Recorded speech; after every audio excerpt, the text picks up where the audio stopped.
Welcome, honored guest. I am Alana. I hope that I can be of service to you. You come here seeking knowledge, don't you? Or some spells?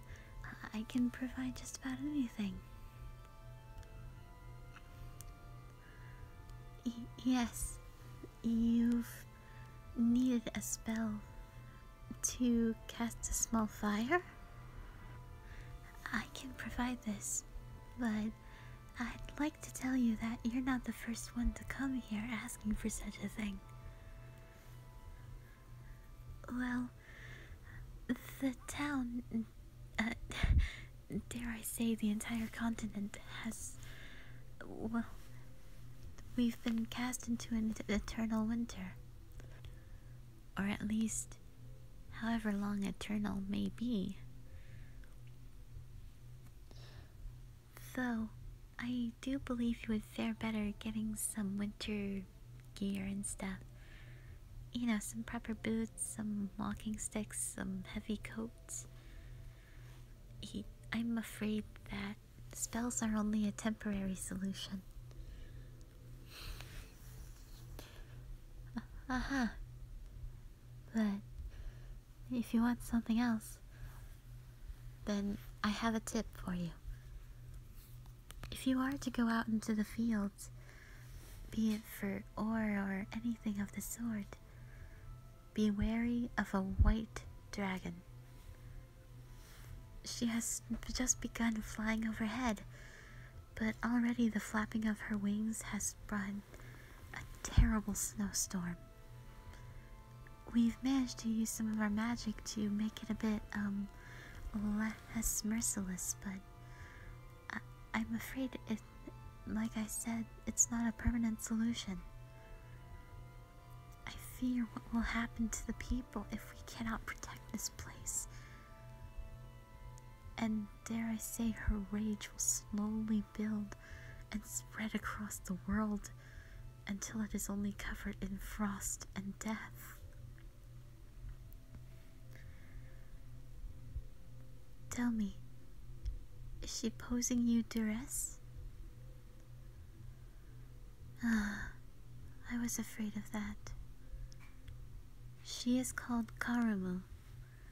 She was known as the white goddess of snow, of winter, even. And she lived in the snowfields of the northern continent. And she had many worshippers. She had many friends. Because she was a dragon. And she had 6 sisters, all spread throughout the world. But eventually, she got very lonely. And she grew very attached to some of the humans that stuck by. But in the end, they could only take so much. And the poor dear, she couldn't understand. Eventually, the winters became unbearable for them. They were losing their fingers and toes.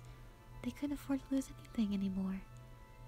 And so, even her most faithful of followers, one who had sworn to love her and follow her until their dying day, they had to go too.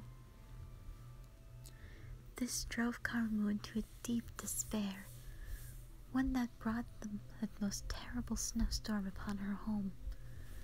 It killed flora and fauna alike, until only she could live in that sort of environment anymore. The storm continued to rage on, and by the end she would be eternally alone in that way, so long as she carried on in such a terrible way. Of course people have tried. They tried hard to reconnect with her. Humanity's not as heartless as it once was. Even if it was, the good is slowly beginning to outweigh the evil. Wouldn't you say? Or perhaps I'm just blind. But eventually, Karumu, she felt so alone. The loneliness slowly ate up her mind and soul, until finally she couldn't stand. When she has a companion, she will never let him go. And she will. Maybe the storm will calm again.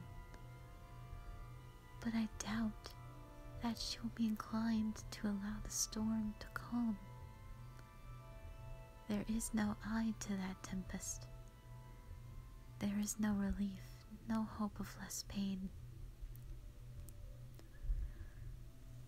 I fear that we are running out of options. Our people have tried over centuries to calm Karumu, but she has gone down a path of madness, one she cannot go back on. And in the end, there will be nothing left for her but death and destruction. And it would be wrong to allow her to stay like this, don't you think? That your intent is to persevere until the bitter end, is it not?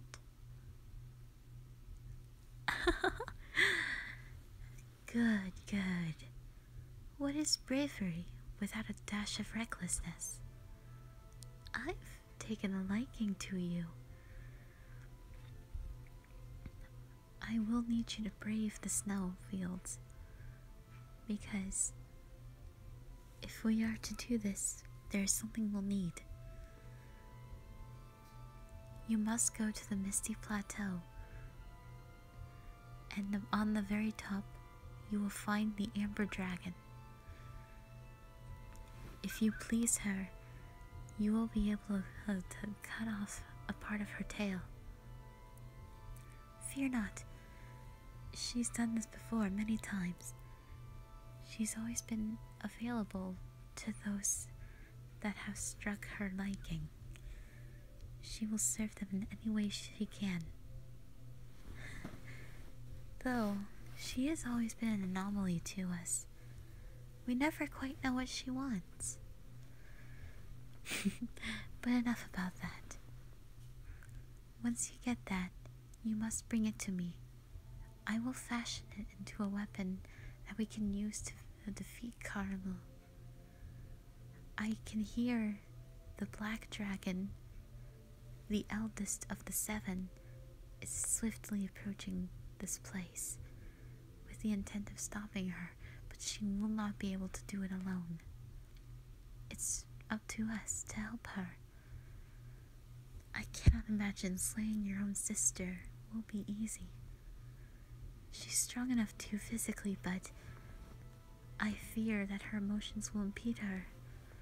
She'll need our help then. Now go. And don't you dare die, lest my time spent on you be wasted.